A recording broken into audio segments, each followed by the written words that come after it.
More than a dozen trucks unload food waste here every day, 80 miles east of San Francisco. The city was the first in the U.S. to require everyone to separate out their compostable trash. Fruits, vegetables, tree branches, and cardboard decompose here until they're ready to be spread across surrounding farmland. Now the city composts and recycles more trash than it sends to the landfill. That means San Francisco is saving water, space, and chemical fertilizers, and reducing destructive greenhouse gases. So how does composting work when it's servicing a whole city? And why aren't more places doing it? We went straight to San Francisco's compost pile to find out if this model can actually reduce worldwide waste. An employee-owned company called Recology collects all of the trash, recycling, and compost that San Francisco throws away. Since 2015, every home and business has used a separate bin for their food and yard waste. It ends up here, at this industrial composting yard. No, just right there, just this one time. It doesn't look pretty now, but here in a little bit I'll show you the pretty part. The process is designed to mimic what happens in nature. It's just like leaves falling on the ground around a tree. But instead, we're using banana peels and coffee grounds. We're making a beautiful nutrient-rich compost. The whole thing takes 60 days, and it does require machinery like this. This one here is a Lubo screen. What it uses is big rubber stars.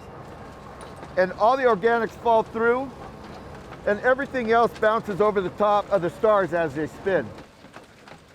The separator weeds out most of the plastic that people accidentally put in the compost bin.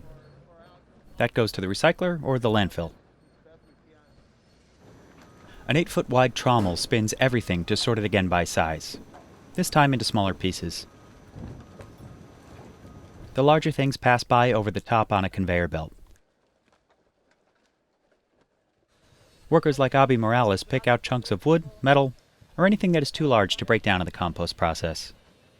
A lot of people look at this as trash, and for the most part, that's what it is, trash. But at the same time, the other day I was just doing my job, and in the trash I found a treasure, $20.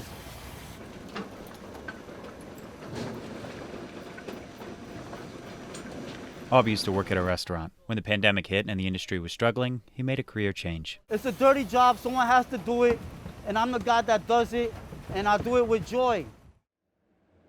The next step falls to the site's tiniest workers, microorganisms that chow down on the organic material. That's why airflow is so important.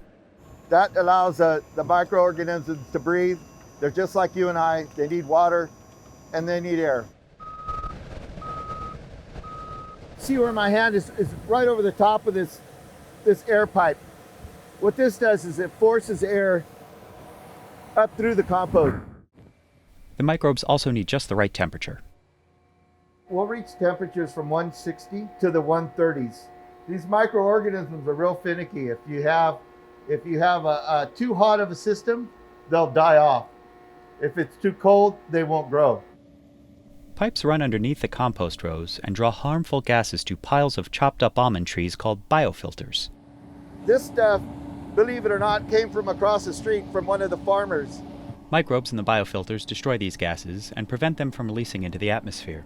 The biofilter will last about 3 years before it loses its composition and we have to replace it. They spray water onto the compost rows to keep the material moist throughout the entire process.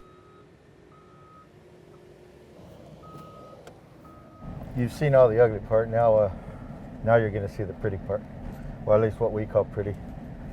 2 months after the scraps first land here, this machine screens the compost one last time to remove any leftover pieces of plastic.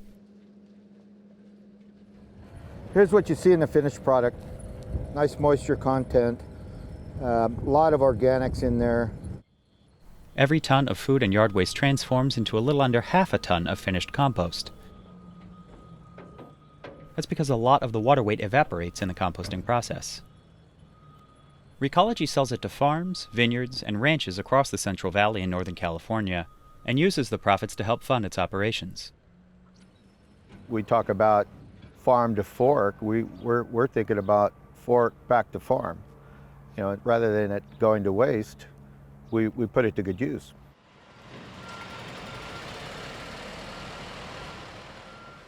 This is San Francisco's main waste transfer station for compost and trash. This 18-foot deep garbage pit used to get filled to the brim every day. But now? It might be 3 feet deep or 4 feet deep, and sometimes we can see the concrete bottom. Today, San Francisco keeps most of what it throws away out of landfills. That's a big change from 25 years ago, when California was running out of space to bury its trash. Since then, San Francisco has composted 2.5 million tons of garbage. That's enough trash to fill more than 13 Salesforce towers, the tallest skyscraper in the city. We weren't very good at making compost in the beginning, but we cut our teeth on that. The city incentivizes homes and businesses to comply with composting laws. If you're a restaurant and the majority of what you're discarding is organic and you're not composting, your refuse rate, your bill with your ecology is going to be through the roof. But if you compost, it's going to be lower. We're forcing you to save money. But composting doesn't only save landfill space. It's also a climate solution. In a landfill, food breaks down in a tightly packed environment without oxygen. That kind of rotting produces methane, a harmful greenhouse gas 80 times worse than carbon dioxide. Composting keeps that from happening. And when it's spread on farms, compost helps store CO2 in the soil. So when you compost your food scraps in San Francisco, you're actually helping turn a vineyard into a carbon sink. And there's more. Compost is a natural sponge that attracts and retains water. California growers are willing to try anything to save water after more than 20 years of extreme droughts. So if composting reduces food waste and helps farmers, why aren't more places doing it? There are over 700 composting programs across the U.S.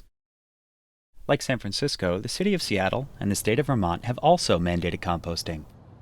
And 24 states have laws in place banning yard waste from landfills. But the practice is optional in most places, if a municipal program exists at all. In Washington, D.C., you have to drop off your food waste or pay a company to pick it up. New York City canceled its composting program in 2020. It's due to restart in fall 2021, but it still won't cover the whole city. That residential composting program that was discontinued was funded out of their general fund. So obviously it's competing with COVID relief funds, competing with COVID testing funds. That's a hard argument to make politically, right? San Francisco funds its program like a utility, so customers pay Recology directly each month. So that creates that protection around our programs. But composting still isn't the best solution for solving food waste, according to the EPA. It ranks composting second to last. From a carbon perspective, we want food to be eaten by people first or not produced at all. About a third of food produced globally still gets thrown out. But even in a perfect world, You would still have some food scraps. You'd still have some banana peels and apple cores and coffee grounds, and all those things came from a farm, and they ought to be made into compost so they can go back to a farm. starting in 2022, the entire state of California will require compost collection and food donation programs. That means building many more of these facilities across the state. If the state meets its goals, it would save 26 million tons of organic waste from going to landfills and reduce greenhouse gas emissions by about 1% every year. It's just important. It's the right thing to do. We can't just keep burying things and, the problem doesn't go away there. We have to find solutions.